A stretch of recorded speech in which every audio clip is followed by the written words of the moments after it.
Most people assume the Honda NSR500 V3 2026 is just nostalgia dressed up in carbon fiber. I thought that too, until I started really breaking it down. Because once you stop looking at it as a revival bike, something else shows up. This isn't Honda trying to relive the glory days. This feels more like Honda asking a quiet but dangerous question. What if we never stopped? What caught my attention first wasn't the power numbers or the V3 layout. It was the attitude. The NSR500 V3 doesn't try to be friendly. It doesn't try to be efficient. It doesn't apologize for being demanding. And that alone already puts it in rare company in 2026. I kept comparing it in my head to modern superbikes, and that's where things got interesting. Most bikes today feel like performance appliances, incredibly fast, incredibly capable, but also incredibly filtered. You ride them through layers of electronics, modes, safety nets, and invisible hands. The NSR 500 V3 feels like Honda deliberately stepped back from that philosophy. Not backward in technology, but backward in control. What surprised me was how intentional that decision feels. This bike doesn't chase top speed headlines, it chases engagement. That's a very different goal. The V3 engine layout is the perfect example. On paper, it doesn't make sense in 2026.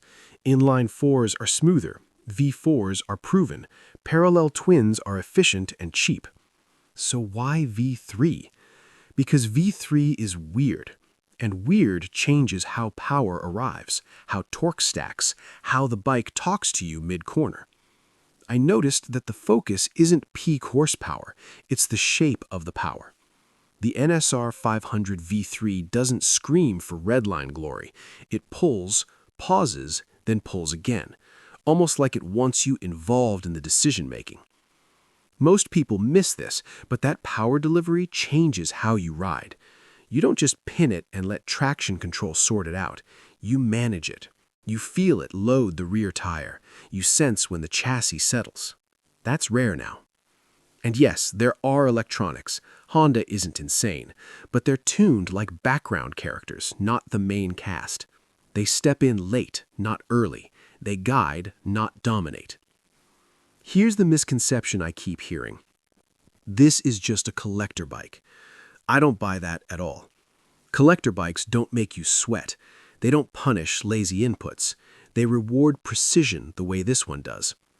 The NSR 500 V3 feels like a private track weapon that accidentally got license plates. Another thing I kept thinking about was weight. Not the number, but how it feels. On paper, it's light, but on the move, it feels even lighter than expected. That tells me Honda obsessed over mass centralization, not marketing numbers. The bike tips in fast, almost impatiently, but it doesn't fall into corners, it commits. And commitment is the theme here. One mistake riders might make is assuming this bike will flatter them. It won't. If your lines are messy, the bike will show you. If your throttle control is sloppy, you'll know immediately. That's not a flaw, that's the point. The practical takeaway here is simple. This bike will make you better, but only if you respect it. Compared to something like a modern leader bike, the NSR 500 V3 asks more questions. A leader bike says, how fast do you want to go? The NSR asks, how well do you want to ride? That difference matters. I also noticed Honda didn't chase extreme aero. No massive winglets screaming for attention. The bodywork is clean, tight, almost understated. That tells me this bike was shaped for flow, not lap time wars. Less drag, fewer distractions, more focus. Even the riding position reflects that philosophy. Aggressive, yes, but not torturous. You're leaned forward, engaged, connected, not folded like origami. Most people expect a bike like this to feel exhausting. It doesn't. It feels intense but honest. Another misconception is that the NSR 500 V3 is about sound and drama alone. Sure, it sounds incredible. That V3 howl is addictive. But the real drama happens through feedback, through the bars, through the seat, through the way the bike communicates load and grip. That's something spec sheets never capture. Here's something practical that stood out to me. This bike rewards smoothness more than aggression. If you muscle it, it pushes back. If you relax and let it work, it flows. That's a very old-school Honda trait, and I'm glad it survived. I kept asking myself who this bike is really for. It's not for beginners. It's not for commuters. It's not for people who want to win spec sheet arguments. It's for riders who miss feeling involved. Riders who don't want the bike to do everything for them. Riders who still believe riding is a skill, not just a setting. In a way, the NSR500 V3 feels like Honda quietly rebelling against modern trends.